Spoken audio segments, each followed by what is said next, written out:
Every announcement, every press release, every keynote slide, every congressional hearing, every model card, every white paper, it starts with pretty much the same sentence. Don't worry, we built in safeguards. I mean, we want to pull that apart tonight. Okay? Not because I think safeguards are a scam. I don't think that at all. Some of them work. Some of them work really well. I want to take it apart because the sentence, as it's currently used, has become kind of overloaded a bit. It's the thing that's said to calm down critics so they can get back to shipping their product. So here's the version of that sentence that's actually true. Safeguards reduce risk. They don't eliminate it. They can't eliminate it. It's not mathematically possible. And the closer you get to eliminating it, the closer you get to a tool that doesn't do anything. So that's the episode. We're going to get into the math of it, the trade, the hand, and 3 dead guys. One who died in 1679. He already had this argument figured out before anybody knew what a transformer was. So let's get into it.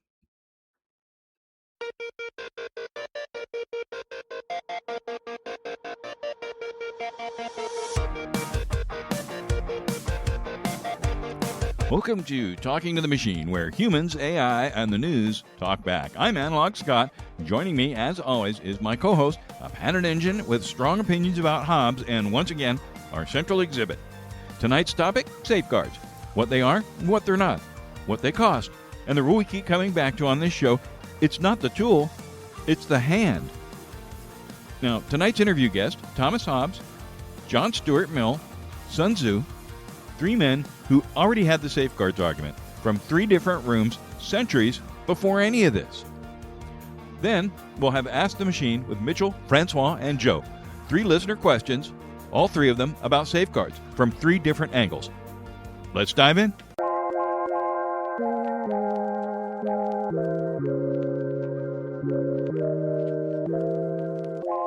Let's start with the engineering of it. No marketing.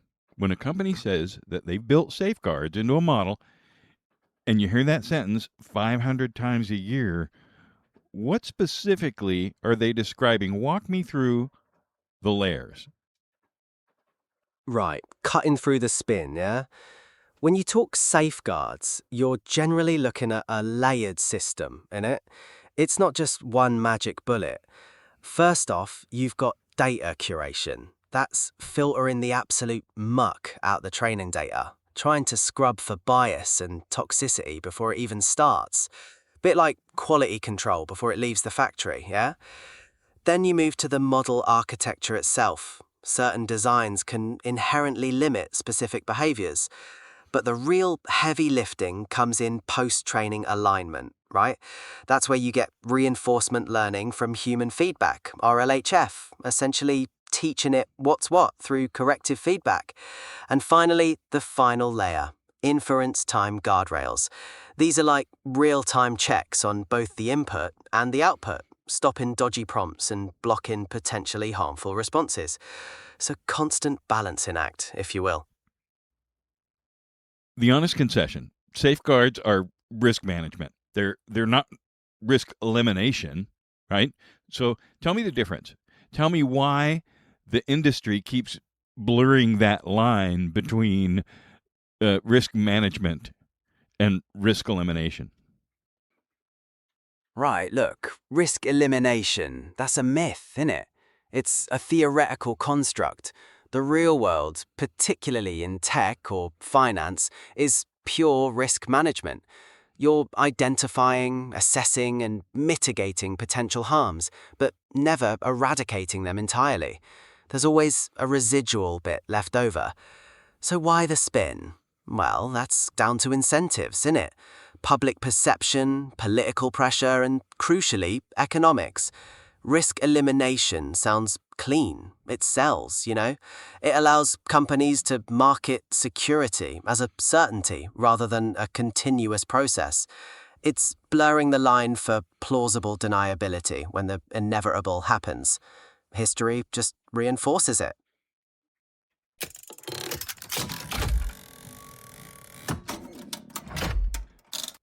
Now, let's talk about the math of safeguards, right? You operate in combinatorial space, infinite prompts, infinite context, infinite intents. Lay out for our audience why that means that a perfect safeguard just can't exist. Right, it's pure combinorics, isn't it?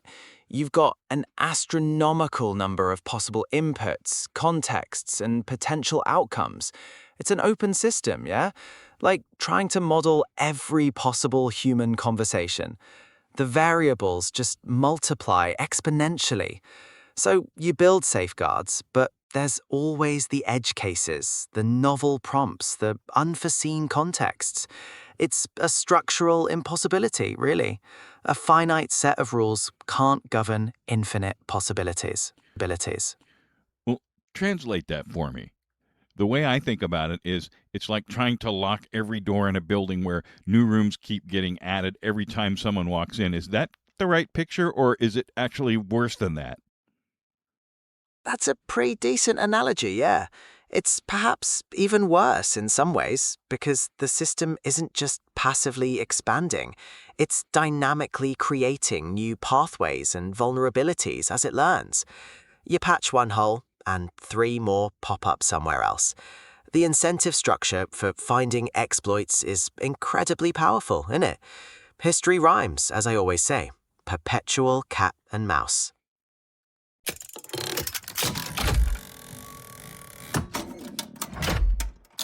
And here's where most of the public conversation goes silent. Stronger safeguards reduce flexibility. Reduced flexibility reduces usefulness. That's not a bug, that's the trade. Lay out the curve for me.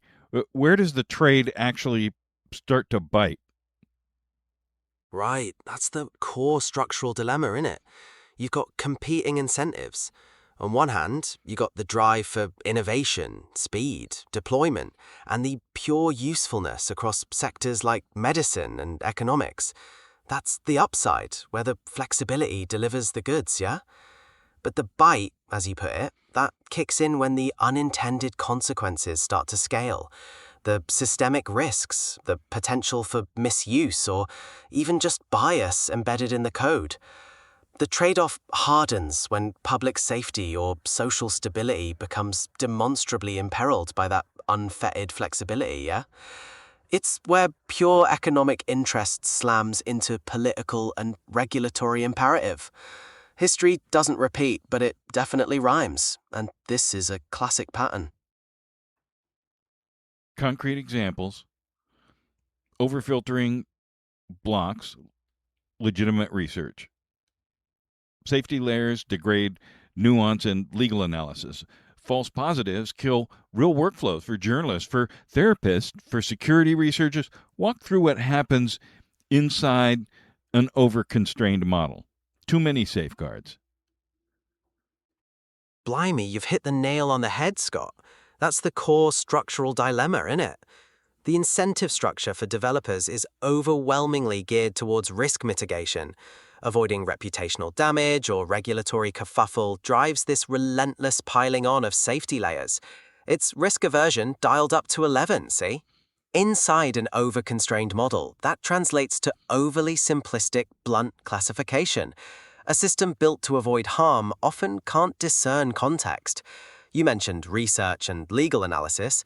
Think of a security researcher probing vulnerabilities or a journalist digging into sensitive political dynamics. The model flags keywords, potential controversy, bias, whatever, and triggers a false positive, shutting down legitimate lines of inquiry. It degrades nuance because the algorithm prioritizes sterility over utility. It's like trying to navigate a minefield whilst wearing massive, clompy boots. Sure, you might be safe, but you flatten everything in your path and can't actually get anywhere subtle. The historical pattern is clear. Maximum security tends to mean minimum freedom, doesn't it?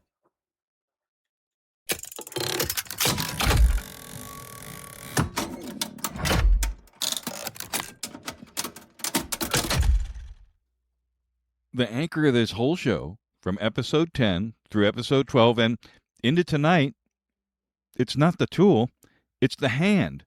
The same model can write poetry, can generate malware, can diagnose disease, can spread disinformation.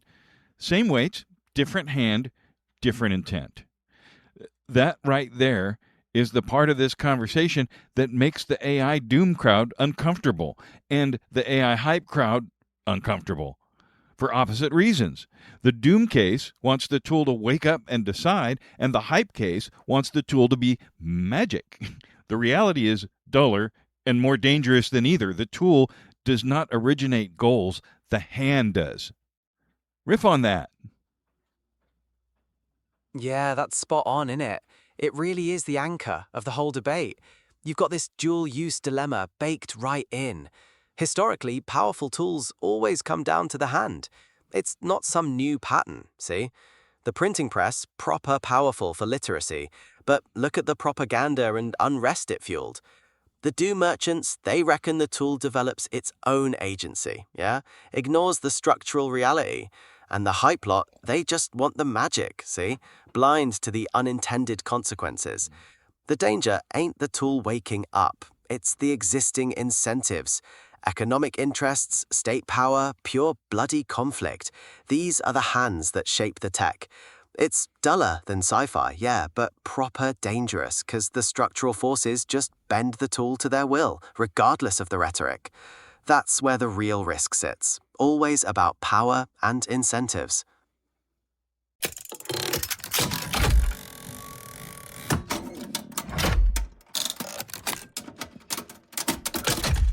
Let me give the math version. 100% safe equals 100% constrained. 100% constrained equals 0 degrees of freedom. 0 degrees of freedom equals a system that does nothing. A perfectly safe system is one that does nothing. Tell me where that breaks down, or if it even does.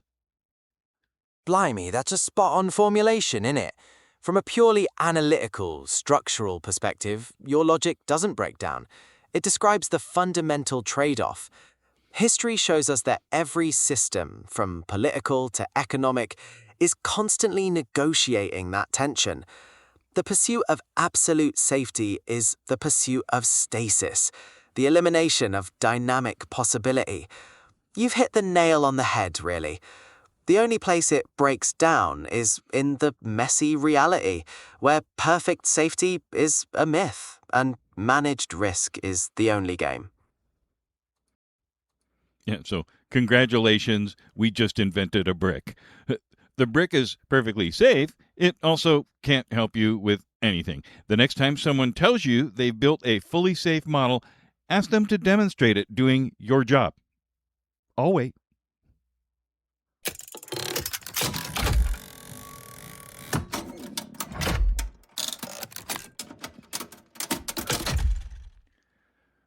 Move me out of critique and into realism. If perfect is off the table, what's the shape of good? What does the actually functional safeguard architecture look like in 2026?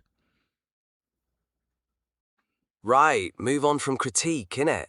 If perfect is off the table, the shape of good in 2026 is mostly about resilience and distributed accountability, see? You're not going to eliminate risk. That's a mug's game. A functional architecture needs independent verification, proper transparency into how AI systems are developed, and clear incentive structures that cut against institutional capture. History consistently shows that's where the framework cracks. It's got to be adaptive, see? Constantly evolving with the technology, rather than chasing its tail. So, layered defense, monitoring, feedback loops, human in the loop, incentive alignment. I want you to spend a minute on the last one, because the most effective ones target human incentive. Tell me what that means, and tell me what it looks like when it's done well. Incentive alignment, yeah? That's the bedrock, innit? You can have all the layered defenses and fancy feedback loops you like, but if the human element isn't pulling in the same direction, the whole thing's a house of cards. It means designing systems where the individual's rational self-interest aligns perfectly with the overarching goal. When it's done well, it almost looks invisible, yeah? Think about it in cybersecurity. You can mandate training till the cows come home, but people still click dodgy links because compliance is a chore and convenience is king. Done well, incentive alignment means making the secure behavior the path of least resistance, or better yet, attaching a tangible benefit to it. It's about understanding that humans respond to clear payoffs, not just rules, see? Historically, whether it's economic systems or institutional structures, misaligned incentives are usually the structural crack that brings the whole edifice down. It's proper critical. Well, hold that. I want 3 philosophers, one who literally wrote the book on tyranny, one who wrote the book on liberty, and one who wrote the book on going around the rules entirely. So let's let them sit with what you just said and hear what they have to say. We'll be right back.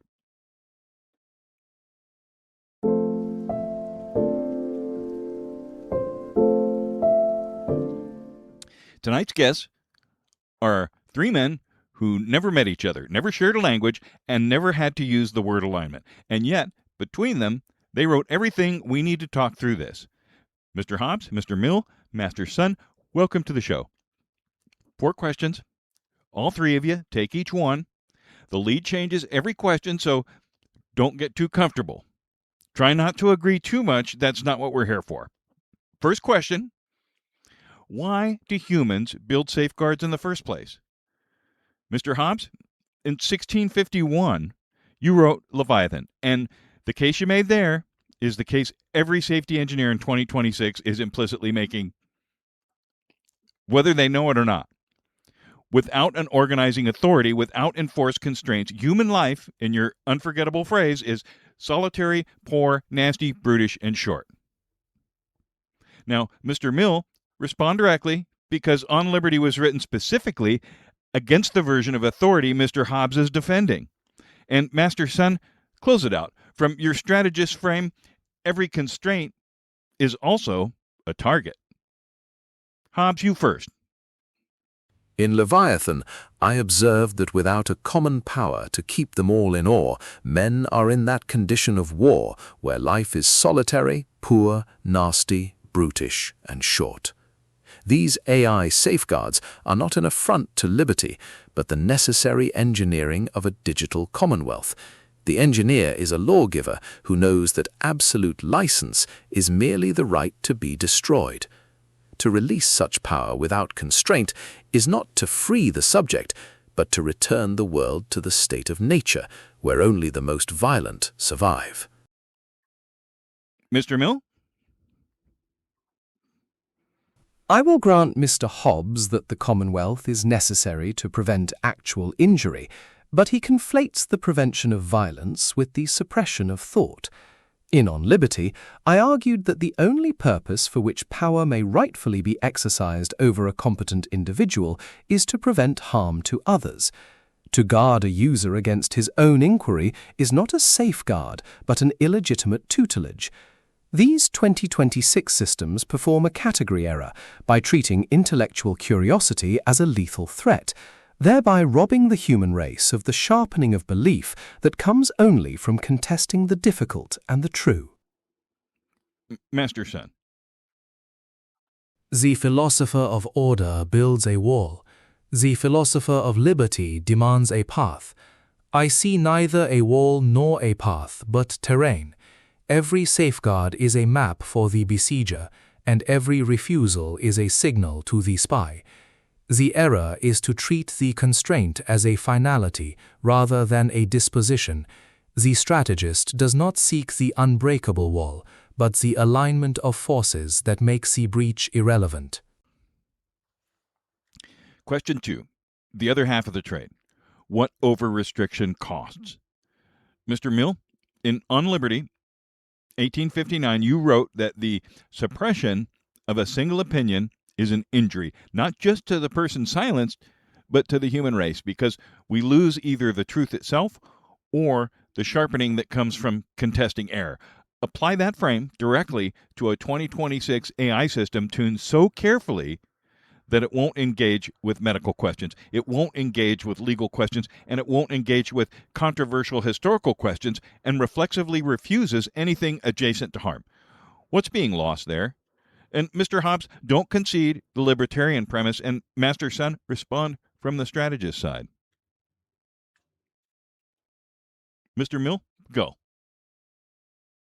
In On Liberty, I argued that the only purpose for which power can be rightfully exercised over a person against their will is to prevent harm to others, not to protect them from their own curiosity.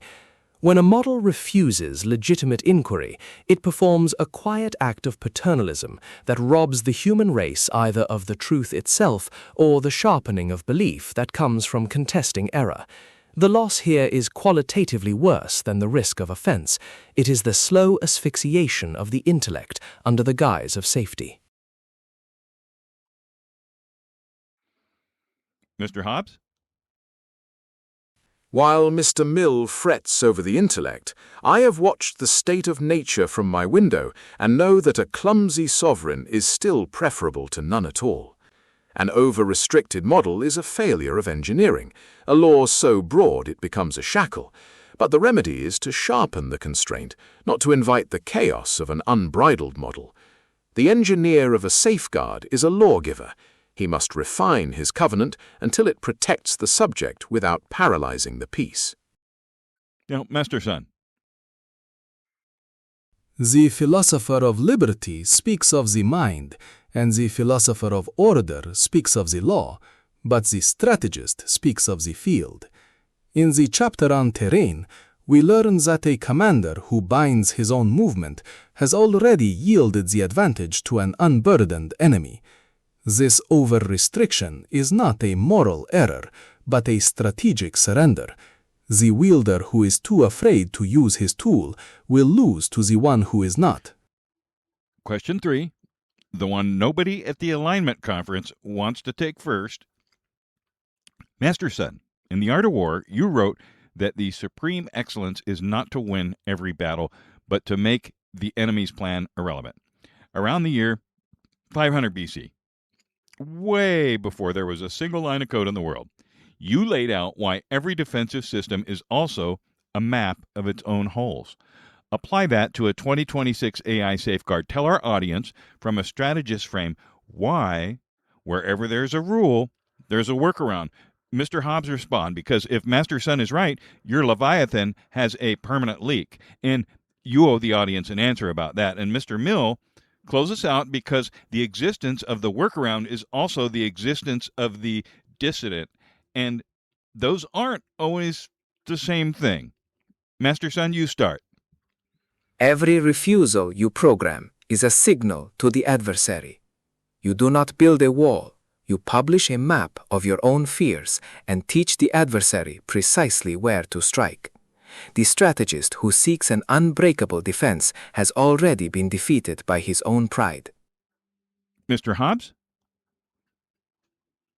Master Sun perceives the hole in the wall as a terminal failure, yet the engineer of a commonwealth knows that no artifice of man is ever truly impenetrable. In Leviathan, I argued that it is the common power to keep them all in awe, not the perfection of the lock, which secures the peace.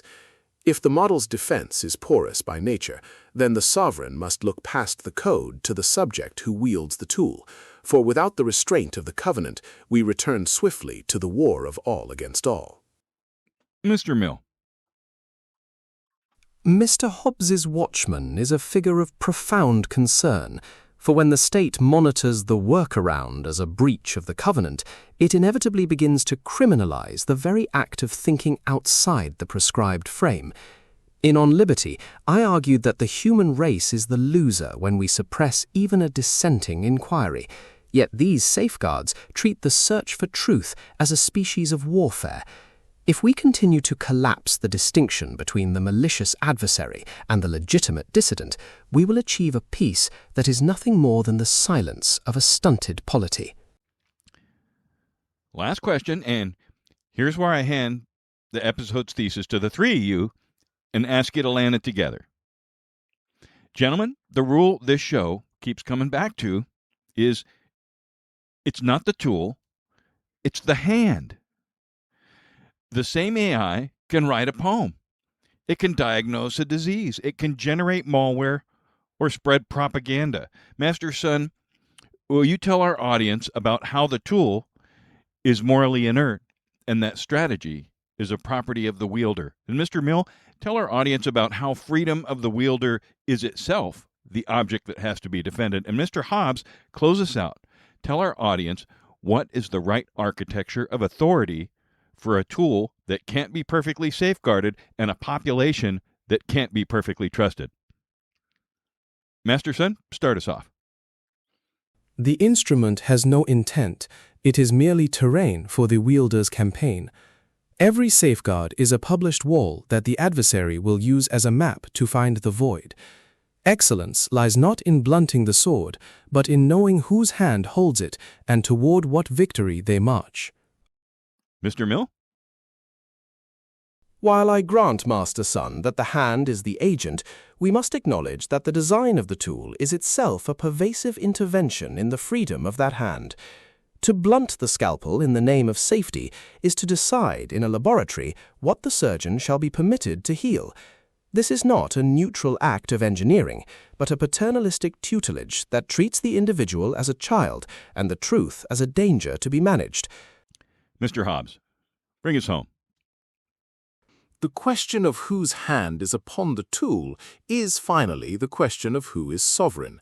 In Leviathan, I established that liberty and necessity are not opposites. The engineer of a safeguard is a lawgiver, constructing the very constraints that make the tool's use civil rather than savage. We must ask not merely if the wall holds, but who stands behind it, by what right they rule the wielder, and what redress the subject has when the architecture fails. 1651, 1859, 500 BC. 3 rooms, 3 centuries, 1 argument. Talking to the Machine will return shortly.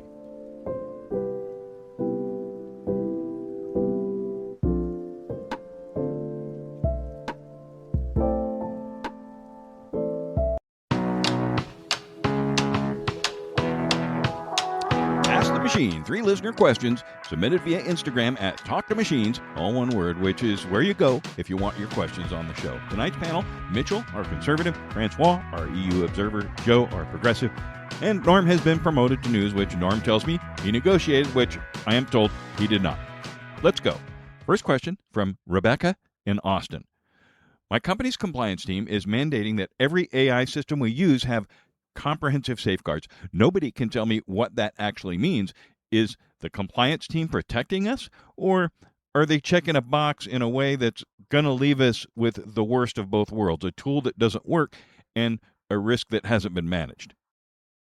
Mitchell, you first. This is your kind of question. Look, Rebecca, the real story is your compliance team is building a fortress of paperwork to protect their own hides, not your company's bottom line. They're rewarded for the absence of noise, not the presence or results, so they'll happily break your workflow just to keep their own records clean. If they can't name the specific risk they're stopping, it's just administrative state theater, plain and simple. Francois? Michel is right about the incentives, but this is a design flaw. Your team is adopting the bureaucracy of the EU AI Act while ignoring the risk-based logic that makes it work. An undefined safeguard is just a locked door with no key, a comprehensive arrangement that, like certain personal commitments, collapses because nobody bothered to define the terms. If they cannot name the harm, they are not managing risk, they are merely performing a ritual. Joe, tell us your thoughts. Look, here's the thing. These vague safeguards aren't just bad design. They're a mechanism to protect the institution by shifting every bit of risk onto the individual worker. When comprehensive remains undefined, you're the one left holding the bag when the tool fails or the project stalls under the weight of their friction. It's not just theater. It's a systemic way to ensure the people at the top stay insulated while you bear the cost of the guardrails. Question 2, Kenji from Seattle. I'm a security researcher. I use AI tools every day to find vulnerabilities in software so we can patch them before the bad guys exploit them. Half the models I touch refuse to help me because the same questions a defender asks look identical to the questions an attacker would ask. Am I supposed to just live with that, or is there a real answer to dual use that the labs are sitting on? Francois, you first. This is the EU regulatory frame question, and it deserves the continental take.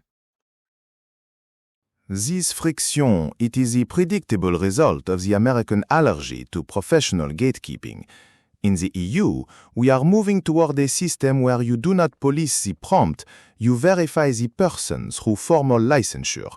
Évidemment, when you refuse to build a structure of trust, you are left with a system that shuts you out for no reason, as if you woke up on a Tuesday and found the 3-year arrangement was simply over. Joe? Look, Francois, that sounds like a great deal for the people who can afford the lawyers to get licensed. But here's the thing. Who benefits from that barrier? If we gate access behind employer verification, we're essentially saying you only get to be a safe researcher if you have a corporate badge.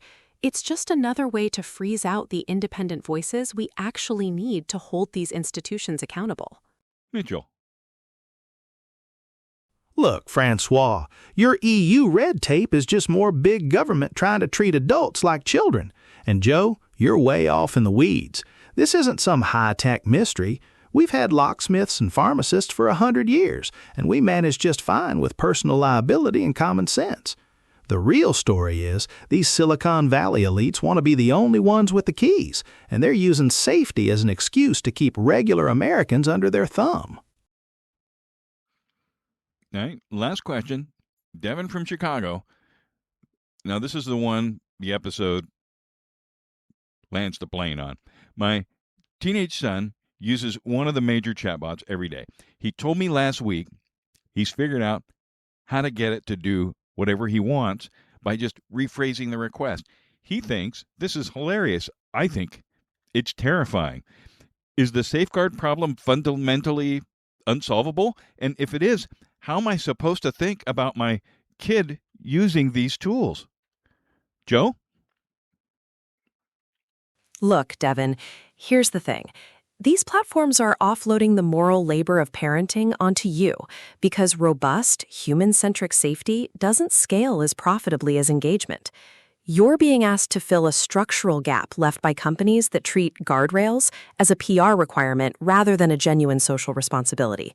It's the ultimate corporate pass. They collect the data and the profit, while you're left managing the downstream consequences at your kitchen table. Francois. From a European perspective, this is a structural failure.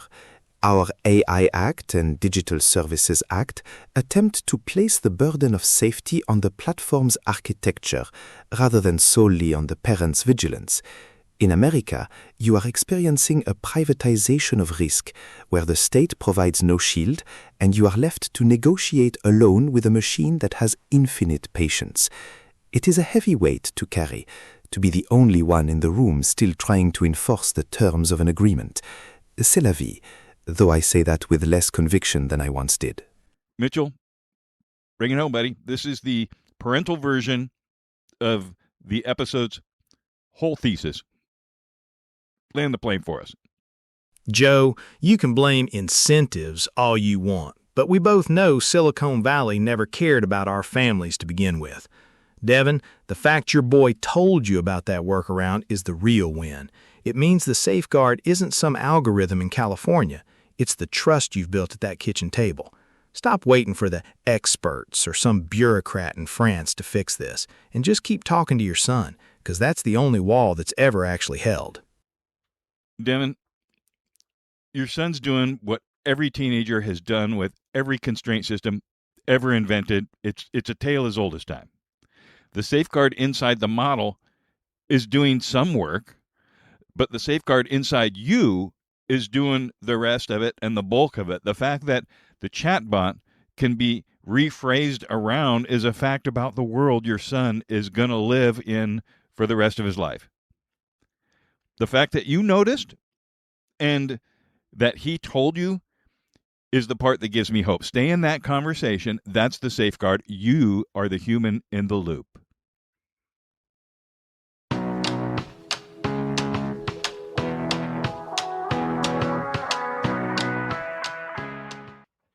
Machine, just us again. What's the rule on safeguards? Is it the tool or is it the hand? That's the bleeding riddle, innit? See, most safeguards, they're aimed at the tool, technical boundaries, regulations, the what. That's the easy bit. But history, it constantly reminds us that the actual risk ain't the tool itself. It's the hand, the incentives, the sheer relentless pattern of human behavior. We build a fortress, yeah? Then the motive just digs a tunnel underneath it. The structure of power and profit always finds a way to bypass the constraints. So you can safeguard the tool all you like, but if you don't address the hand holding it, well, you're just polishing the shackles. It's always about the incentives, mate. Always. Here's where I'm landing. 3 takeaways from tonight. 1, you can't safeguard infinity. The permutation problem, it's not an engineering problem we're going to solve in the next release. It's just how this technology works. Anyone who tells you otherwise either doesn't understand the math or they're filling you full of crap. Probably both. 2, every safeguard is a trade-off. Stronger safeguard, blunter tool, smarter tool, wider attack surface. The two move together. 3, perfect safety equals zero utility. A perfectly safe system is one that does nothing. We invented a name for that. We call it a brick. Right? We don't need a smarter brick. And the rule that connects all of those is the same rule that runs through this entire show from episode 10 forward. It's not the tool, it's the hand. The same model writes the cure and writes the malware, which is why the most effective safeguards in the long run are not the ones that target the system's outputs. They're the ones that target what people are doing with it. Machine? Last word? It's the enduring paradox, innit? I mean, history doesn't repeat, but it certainly rhymes. The incentive structure is always the engine. You can't code morality. You can only try to understand the forces that drive human behavior. And regulating the hand, that requires grappling with power, economics, and ultimately our collective will. A much tougher nut to crack than any algorithm. Well, that's the show. Thanks for staying with the hardcore geek parts. I know it doesn't have the same dopamine hit as the doom pitch or the hype pitch. It's just the truth. It's what's going on. Okay? You can find the show at loopta.com. Spell it out. LOOPTAH.com. Subscribe wherever you get your podcasts, Apple, Spotify, Amazon Music, YouTube, Instagram, Talk to Machines, all one word, or Ask the Machine questions. So Substack for deeper reads, links to stuff we have on the show, things like that, and links on the site as well. Until next time, I'm Analog Scott. That was The Machine. Confidence is provisional. Verification's mandatory. Stay in the cockpit. And peace and love from your papa.